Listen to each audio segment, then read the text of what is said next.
2003 வாக்காளர் பட்டியலில் உங்களுடைய பேர் இல்லை அப்படின்னா, அதுவும் 1987க்கு பிறகு நீங்கள் பிறந்தவர்களாக இருந்தீங்க அப்படின்னா, உங்களுடைய place of birth, date of birth சர்டிஃபிகேட்டை நீங்கள் நிரூபிக்கணும்.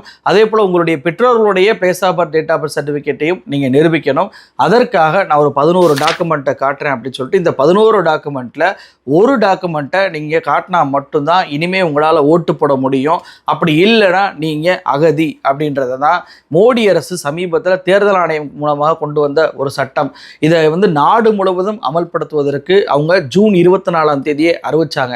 ஆனால் முதற்கட்டமாக தேர்தல் பீகாரில் நெருங்கிட்டதுனால பீகாரில் ஃபர்ஸ்ட் அதை நாங்கள் பண்ண போகிறோம், அதற்கு அடுத்து தேர்தலை சந்திக்கக்கூடிய மற்ற மாநிலங்களில் நாங்கள் பண்ண போகிறோம் அப்படின்னு சொல்லிட்டு ஒரு அறிவிப்பை தேர்தல் ஆணையம் பண்ணியிருந்தாங்க. அதன் அடிப்படையிலே பார்த்தீங்கன்னா பீகாரில் இது மிகப்பெரிய ஒரு சலசலப்பை, ஒரு கொந்தளிப்பை அந்த மக்களுக்கு ஏற்படுத்திருச்சு அப்படின்னே சொல்லலாம். இந்த கொந்தளிப்பு தேர்தலை எதிரொலிச்சுமோ அப்படின்னு சொல்லி பயத்தில் பிஜேபி இருக்கக்கூடிய சூழ்நிலையில் எதிர்க்கட்சிகள் இதை கையில் எடுத்து மக்கள் மன்றத்தில் பிஜேபி தேர்தல் ஆணையத்துடைய அந்த சூழ்ச்சியை, அவங்களுடைய நோக்கத்தை அம்பலப்படுத்த ஆரம்பித்தாங்க. அது மட்டுமல்ல, உச்சநீதிமன்றத்திலையுமே ஏடிஆர் அப்படின்ற அமைப்பு இது அரசியலமைப்பு சட்டத்திற்கு எதிரான ஒரு விஷயம், இது பல்வேறு ஆர்டிகிள்ஸை மீறுவதாக இருக்கு அப்படின்றதை நேற்றைக்கே ஒரு மனுவாக உச்சநீதிமன்றத்தில் தாக்கல் பண்ணியிருந்தாங்க. இப்போ ஏடிஆர் அமைப்பு மட்டும் இல்ல, peoples union for civil liberties அப்படின்ற அந்த அமைப்பும் சரி, அதே போல பீகாருடைய எதிர்க்கட்சியாக இருக்கக்கூடிய ஆர்ஜேடி, மஹுவா மைத்ரா, யோகேந்திர யாதவ் உள்ளிட்டவர்கள் பல்வேறு மனுக்களை அடுக்கடுக்காக உச்சநீதிமன்றத்தில் இதற்கு எதிராக மனுக்களை குவிக்க ஆரம்பிச்சுட்டாங்க.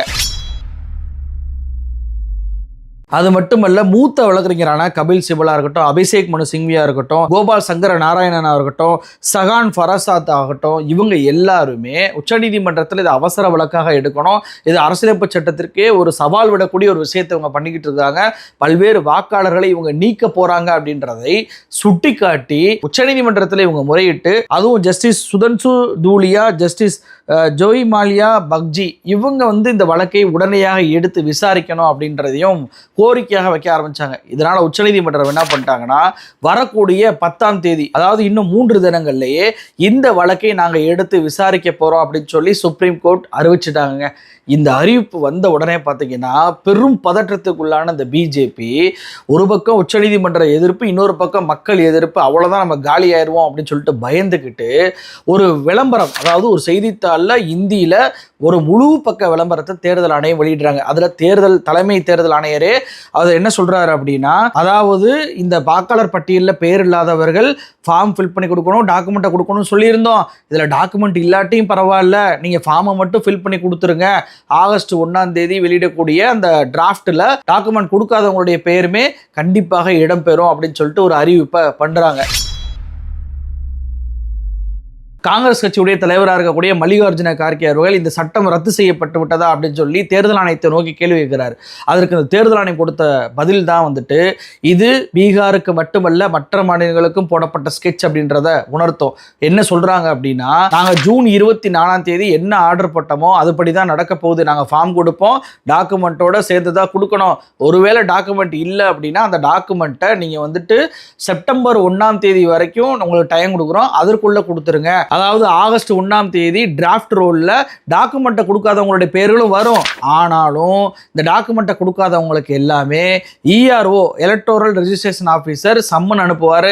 அவங்க நோட்டீஸ் அனுப்பின பிறகு அவங்க செப்டம்பர் 1ஆம் தேதிக்குள்ள இந்த டாக்குமெண்ட்டை எல்லாம் கொடுத்தாக வேண்டும் அப்படின்னு சொல்லிட்டு, நாங்கள் ஆர்டரெல்லாம் மாற்றலை, தேதியை மட்டும்தான் மாற்றி அமைச்சிருக்கோம் அப்படின்னு சொல்லி இந்த தேர்தல் ஆணையம் சொல்லியிருக்கிறாங்க. தேதியை மாற்றினாலுமே பீகாரில் அங்கிருக்கக்கூடிய 8 கோடி வாக்காளர்கிட்டையுமே இவங்களால இந்த ஃபார்மை கொடுத்து திருப்பி ஃபில் பண்ணி வாங்க முடியாது. ஏன் அப்படின்றத நான் பின்னாடி சொல்றேன். அதற்கு முன்னாடி மஹுவா மைத்ரா போட்ட அந்த மனு தாக்கல், அது தமிழ்நாட்டுக்கு ஓடக்கூடிய ஒரு மெசேஜ்னு சொன்னேன்ல, அது என்ன அப்படின்னா, மஹுவா மைத்ரா அவர்கள் இந்த ஏடிஆர் அமைப்போட அவங்களும் சேர்ந்துக்கிட்டு ஒரு மனுவை தாக்கல் பண்ணியிருக்கிறாங்க இந்த பீகாருடைய ஸ்பெஷல் ரிவிஷனுக்கு எதிராக. அதில் அவங்க குறிப்பிட்டிருக்க ஒரு முக்கியமான விஷயம், அதான் ரொம்ப கவனிக்க வேண்டியது என்ன அப்படின்னா, வெஸ்ட் பெங்காலையும் இவங்க இதை செயல்படுத்திடக்கூடாது. ஏன்னா அடுத்த ஆண்டு எங்களுக்கு தேர்தல் வருது, அந்த நேரத்தில் இந்த ஸ்பெஷல் ரிவிஷனை பண்ண போகிறேன் அப்படின்னு சொல்லிட்டு எங்கள் மாநிலத்திலையுமே வாக்காளர்களை இவங்க நீக்கக்கூடிய வேலையில் ஈடுபடுவாங்க, அதையும் நீங்கள் தடுத்து நிறுத்தணும் அப்படின்னு சொல்லிட்டு தன்னுடைய மனுவில் அவர் குறிப்பிட்டிருக்கிறாரு. இதுதாங்க நடக்க போகுது. நம்ம 9 நாளைக்கு முன்னாடி முதல்ல இந்த வீடியோ போடும்போது மிக தெளிவாக ஒரு விஷயத்த சொல்லியிருந்தோம். பீகார்ன்றது பாஜக ஆளக்கூடிய ஆளுங்கட்சியா இருப்பதனால அது பெருசா பண்ண மாட்டாங்க. ஆனா பிஜேபி எதிர்க்கட்சியாக இருக்கக்கூடிய அல்லது அந்த மாநிலத்தில் ஆட்சியை பிடிக்கணும்னு சொல்லி இருக்கக்கூடிய நிலைமையில் இருக்கக்கூடிய மாநிலங்களை தான் இதுல குறி வைக்கவே போறாங்க. அதாவது பிஜேபிக்கு எதிரான வாக்காளர்களை எல்லாம் குறி வச்சு அவங்களை எல்லாம் ரத்து பண்ண போறாங்க அப்படின்ற ஒரு விஷயம் இப்போ உருவாயிருக்கு. அதாவது பீகாருக்கு போட்ட ஸ்கெட்ச் இல்லை. ஏன்னா பீகார்ல அவங்க ஆளுங்கட்சியா இருக்கிறாங்க. அந்த மாநிலத்தில் ஆட்சிக்கு வரலாம் அப்படின்றப்போ அதுல ரிஸ்க் எடுக்க மாட்டாங்க. ஆனா அவங்க ஆட்சிக்கு வர துடிக்கிற மாநிலங்களுக்கு அடுத்த வருஷம் தேர்தல் நடக்க போகுது. தமிழ்நாடு, கேரளா, மேற்கு வங்கம், புதுச்சேரி இந்த மாநிலங்கள்ல தான் தங்களுக்கு ஓட்டு போடாத மக்களுடைய வாக்குகளை எல்லாம் நீக்கணும் அப்படின்ற ஒற்றை காரணத்துக்காக தான் இந்த திட்டத்தை ஒரு முன்னோட்டமாக பீகார் கொண்டு வந்திருக்காங்க. இப்ப பாருங்களேன், என்ன தெரியுமா சொல்லுவாங்க, பல்வேறு மக்களுடைய ஃபார்ம்களை வாங்க முடியல அப்படின்னு சொல்லிட்டு இப்ப எப்படி ஒரு சரண்டர் ஆகிறாங்க. அதே போலவே பீகாருக்கு மட்டும் இதுல நாங்க விடுறோம், வழக்கம் போல ஓட்டு போடட்டும், அடுத்து கொஞ்ச நாள் கழிச்சு பண்ணிக்கிறோம்னு சொல்லிட்டு ஒரு அறிவிப்பை பண்ணிட்டு, ஆனா தமிழ்நாடு, புதுச்சேரி, கேரளா, மேற்கு வங்கத்துக்கு மட்டும் ரொம்ப ஸ்ட்ரிக்டாக இந்த ரூல்ஸை கொண்டு வருவாங்க. நம்ம தமிழ்நாடுமே உச்சநீதிமன்றத்தில் தொடர்பாக வழக்கு போட்டு தமிழ்நாட்டிலும் இந்த சட்டத்தை கொண்டு வந்துடக்கூடாது, முழுமையாக இந்த சட்டத்தை தமிழ்நாடுன்னு மட்டும் இல்லை எல்லா மாநிலத்திலையுமே தேர்தல் ஆணையம் வழக்கம் போல ரிவிஷனை தான் பண்ணணுமே தவிர சிட்டிசன்ஷிப்பை அதாவது என்ஆர்சியை தேர்தல் ஆணையம் செய்வதற்கு எந்த அதிகாரமும் கிடையாது. அது உள்துறை அமைச்சகம் செய்ய வேண்டியது அப்படின்ற ஒரு மனுவை தமிழ்நாடு அரசின் சார்பாகவும் நாம உச்சநீதிமன்றத்தில் போடணும். ஏன் நம்ம போடணும், ஏன் இது நமக்கு மிகப்பெரிய ஆபத்து, ஏன் இது ஒரு டிசாஸ்டர் அப்படின்னு நான் சொல்கிறேன் அப்படின்னா, நீ பீகாரில் கொண்டு வந்தாங்கல்ல, பீகாரில் இவங்க அறிவித்து 12 நாள் ஆச்சு. எல்லாருக்கும் இவங்க ஃபார்மை கொடுத்து ரிட்டர்ன் வாங்கிட்டாங்களா அப்படின்னு சொல்லி கேட்டால் இல்லைங்க. தேர்தல் ஆணைய வெப்சைட்லேயே ஒரு 7.25% மட்டும்தான் இந்த ஃபார்ம் என்பது அப்லோட் ஆகப்பட்டிருக்கு. ஆனால் தேர்தல் ஆணையர்கள் என்ன சொல்கிறாங்க, வேற மாதிரி சொல்கிறாங்க. டெபுட்டி டைரக்டராக இருக்கக்கூடிய பி பவான் அவர் என்ன சொல்கிறாரு அப்படின்னா 21.46%, அதாவது மொத்தம் இருக்கக்கூடிய 8 கோடி வாக்காளர்களில் 1.69 கோடி வாக்காளர்களுடைய ஃபார்ம்களை நாங்கள் திரும்ப ஃபில் பண்ணி வாங்கிட்டோம் அப்படின்றாரு. ஆனால் பீகாருடைய சீஃப் எலக்ட்ரல் ஆஃபீஸர் டேட்டா அவர் என்ன சொல்கிறாருன்னா 23.9 லட்சம் ஃபார்ம்ஸை நாங்கள் அப்லோடு பண்ணிட்டோம். இதில் 23.14 லட்சம் ஃபார்ம் பார்த்தீங்கன்னா நேரடி officer BLO booth level officers இருப்பாங்கள்ல, அவங்க நேரடியாக வீட்டுக்கு ஃபார்மை கலெக்ட் பண்ணது. இதில் 75,789 பேர் மக்கள் நேரடியாகவே அவங்களே ஃபார்மை டவுன்லோட் பண்ணிட்டு அவங்களே ஃபில் பண்ணி ஆன்லைனில் ஏற்றுனது அப்படின்னு சொல்லிட்டு தகவலை கொடுக்குறாரு. அப்போ இங்கே தேர்தல் ஆணையத்துடைய டெபுட்டி டைரக்டர் பவானுடைய கருத்து வேற மாதிரி இருக்கு, பீகாருடைய தேர்தல் ஆணையருடைய கருத்து என்பது வேற மாதிரி இருக்கு. இதில் ஒரு கொடுமையான விஷயம் என்ன தெரியுமா, இசிஐ நெட் அப்படின்ற இந்த தேர்தல் ஆணைய முகவரியில் போய் பார்த்தோம் அப்படின்னா நிறைய ஃபார்ம்கள் பாதி தான் ஃபில் பண்ணி அப்லோட் பண்ணியிருக்கிறாங்க. அதுவும் நான் சொன்னேன்ல 75,000 பேர் மக்களாக அவங்களா டவுன்லோட் பண்ணி ஃபில் பண்ணாங்க அப்படின்னு சொல்லிட்டு அவங்க தான் அப்படி ஃபில் பண்ணது. இப்போ இந்த ஃபார்முலாம் என்ன பண்ண போறீங்க, பாதியாக ஃபில் பண்ணியிருக்கிறாங்க, இவங்க அகதி அப்படின்னு சொல்லிடுவீங்களா? அப்படி பார்த்தா எவ்வளோ பேருக்குங்க வாக்காளர்கள் அடையாள அட்டை இல்லாம போகும், எவ்வளோ பேருங்க இந்த நாட்டில் குடியுரிமையை இழப்பாங்க. 12 நாள் ஆச்சு, இன்னமும் உங்களால் ஃபார்மே ஒழுங்காக கொடுக்க முடியல அப்படின்றப்ப எப்படி நீங்கள் அந்த ஃபார்மோட டாக்குமெண்ட் எல்லாம் ஃபில் பண்ணி வாங்குவீங்க? ஏன்னா ஒரு பட்டியல் காட்டுறேன் பாருங்க, இதில் பீகாருடைய முக்கியமான நகரங்களுடைய மாவட்டங்களுடைய பட்டியல். இதில் பாருங்கள், அதிகபட்சம் இவங்க ஃபார்ம் கொடுத்தது கலெக்ட் பண்ணதே பார்த்தீங்கன்னா 25% தான் வைசாலி அப்படின்ற ஒரு மாவட்டத்தில். குறைஞ்சபட்சம் பாருங்கள் சகர்சா அப்படின்றதுல 6.43% தான் ஃபார்ம் கொடுத்து வாங்கியிருக்கிறாங்கன்னா எந்த அளவுக்கு 90% மக்களுக்கு இன்னும் ஃபார்மே போகலை, இல்லை ஃபார்மை ஃபில் பண்ணி வாங்கலை அப்படின்றது தெரியுதா? இன்னும் 19 நாள் தானே இருக்குது, எப்படி உங்களால் திருப்பி ஃபில் பண்ணி வாங்க முடியும்? அப்போது அந்த மக்களை எமர்ஜென்சிக்குள்ளே தள்ளி படிக்காத மக்கள், பாமர மக்கள், ஒடுக்கப்பட்ட மக்கள், சிறுபான்மை மக்களுடைய ஓட்டுகளை எல்லாம் இதை காரணம் காட்டியே நீக்கணும் அப்படின்றதான் இந்த ஒன்றிய பாஜக அரசுடைய நோக்கமாக இருக்குங்க. ஏன்னா பீகார் எடுத்துக்கோங்களேன், எல்லாருமே புலம்பெயர் தொழிலாளர்கள் தான், பல்வேறு மாநிலங்களில் அவங்க போய் வேலை பார்க்குறாங்க, தினக்கூலியை தான். இப்போது இவங்க தேதியை மட்டும் எக்ஸ்டென்ஷன் பண்ணால் அது சாத்தியமாகுமா?